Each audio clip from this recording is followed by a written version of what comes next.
All right, I'm back with one more video. I wanted to show you guys this. So what I was planning on doing is just putting a couple wedges in the back of this big ash tree here and knocking it down right towards the house, right? I was gonna go to the backyard with it. I have all this room. I'm always looking at my hazards and my obstacles. The number one thing I'm worried about is this. We have a pipe here and it's cast iron. So I am confident that notch that I've already cut, prepared, and put in this tree and timed perfectly, everything looks great. I can lay that tree down right here. But the wind changed on me and started blowing in that direction a little bit. And you see the leaves moving up there? So my plan changed. So I want to tell you what I'm going to do. I have the option of going both ways with it. And all it is taking the extra time. So I preach this all the time. I actually took a real big, I can't remember what kind of tree it was, basswood I think, down. It was going way up over their house. I had to climb it and piece it down. That was a few years back. And then I took a whole row of arborvitae down off their property a couple years ago as well. And this year I'm coming back to get some of these ash trees because they're trying to pick and choose which ash trees they can save from emerald ash borer and which ones are already starting to show some pretty bad signs of it. So put my notch in, everything was looking good. I stepped back to take a look. I picked some grass up and I set it down and there was some wind. So I stopped. I don't have any help out here right now, so I'm doing this by myself. So I'm going to show you guys the system I set up if you ever have this problem. If you have a length of rope, any length of rope, you can do everything that I have, you can do with rope. So I have a couple of carabiners and pulleys, but there's nothing that you can't do here with just rope and proper knots and hitches. So I'm going to show you guys what I did. I did this kind of quick, so it's a little different looking. If you're wondering why I have a giant loop, I basically decided I'm going to put a gin point on that pine tree, and I'm going to toss a rope. I use my throw ball to throw my throw ball up over that and get the rope into a place. It came around a bunch of little branches. So instead of trying to fight and flip that rope around all those branches, what I did was I got it snug around one big one in the back there that's got some solid wood on it. It's wrapped around the back of that big guy right there. And I've already got quite a bit of pressure on it. But I got it bending. So once I got some pressure on that, if I would have tied a slip knot, the slip knot would have closed up and I would have had to pull so much rope in order to get it to tighten. So basically what I did was I just put a bowline in that. So it's only applying pressure to that one limb and it's bending a couple of these other ones. But then I put one pulley here. This is all one rope. So I put a bowline there just to complete my loop. Below that bowline is what's called an alpine butterfly. And that alpine butterfly just creates a midline loop there that I can put as much pressure on as I want to put on, but it's still very easy not to get out.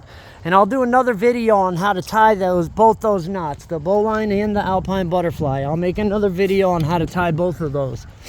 What I have here is I used an old block. So I have an old block system that I've got tied to this tree. There's a couple different hitches I want to go over. I'm going to do a whole video on knots. Just difference between knots and hitches and what you use to anchor stuff so it's got a little bit more support than just that one strand rope, what types of ropes. There's a lot of videos to make and I'm just getting started. But this is called a mechanical advantage. Basically, what I've created is I took one rope, I made my alpine butterfly there, and I attached that rope to this pulley. But then I didn't have enough pull on it and the wind was still kind of taking it. So what I did was I added that pulley onto the end with the alpine butterfly there.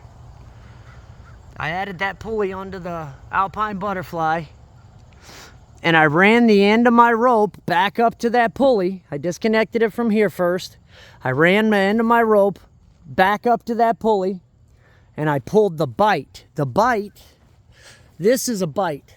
See this? This is called a bite. It's just a loop it's not a loop, it's a bite. It's literally just a bend, 180 degree turn in the rope. So when I say a bite, I mean I wrapped the rope around the pulley like this, and then I pulled the bite back to this pulley. So I wrapped this rope around the pulley and I pulled whatever. Either way, I set up. The whole point that I'm trying to get across here is that this took me an extra 20 minutes, 25 minutes. An inexperienced person may have took them an extra hour. Who cares? The number one thing is I'm not going to play with this wind. These people are repeat customers of mine. They've been very good customers of mine. They're an elderly couple. They do most of the work themselves. A lot of the work that I've done here, they hauled a bunch of the stuff down the hill and did a whole bunch of stuff with it. So I try to make it as easy on them as possible. But hitting that gutter is a fail to me. Even if it just dents it just a little bit. Taking out this little guy right here, this beautiful little blue spruce that they just planted, taking this guy out here is a fail to me. Damaging this is a fail to me.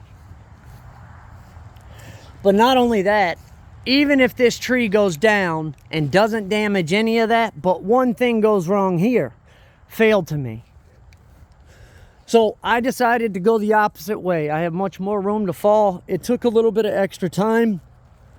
The fastest way to make money off of this would be not make a YouTube video about it and explain it all to you guys and just finish the job and get paid and get the hell out of here and get to the next one, right? But I want to take the time to educate the public. I got my ISA certification for a reason. I wanted to educate the public, and working for a big company, I'm not allowed to do that really. I have to keep quiet because there's commercial-based salesmen out there working for all these large tree companies, and they come out and they need to sell. They need to sell. They don't care about your trees. They are working for a paycheck, and the more you buy, the more they get paid. And it's sad, but they can tell you all day that they care. But if you only want the bare minimum and you tell them you want to save money and do the work yourself to give you information, that's all you want, they're not going to do that. It's not going to happen, but I will. I will. Stuff like this you got to look out for too. I mean, it's small stuff, but it's stuff that people paid for. They took time to have somebody come out and do the job, and I don't want to have to, one, pay for it, and two, the reason they keep calling me back to work out here by myself most of the time is because I do things like this, and I stay safe, and I care about them, and I care about their property, and I care about educating them on doing what, I've taught them how to do so many things that save them money. And it's stuff that they could pay me to do it, but most people see what they want. What do they want to do? I can make money off of this. It's fine. Take that extra step, guys. Don't take that chance. And if you work with somebody who's like, it's all right, it'll be fine, it's fine. If you feel wrong about it, if you feel like there's any chance you could damage anything, then don't do it. Look at it, take a picture of it, send it to me. I don't care. I'll answer questions for free. You guys write your questions down on this. If you got any questions, concerns, you want to see me make videos about specific things that you guys are interested in. I climb as well, so I'm going to make climbing videos, any ones that I can. I'll start posting all the videos I can. So I want to teach you guys anything that I know how to do, which is martial arts, tree work. I play guitar a little bit, but I'm sure there's way better people out there to teach you guitar than me, and then they can teach me too. But I can teach you how to be safe. All right, guys, thanks for listening.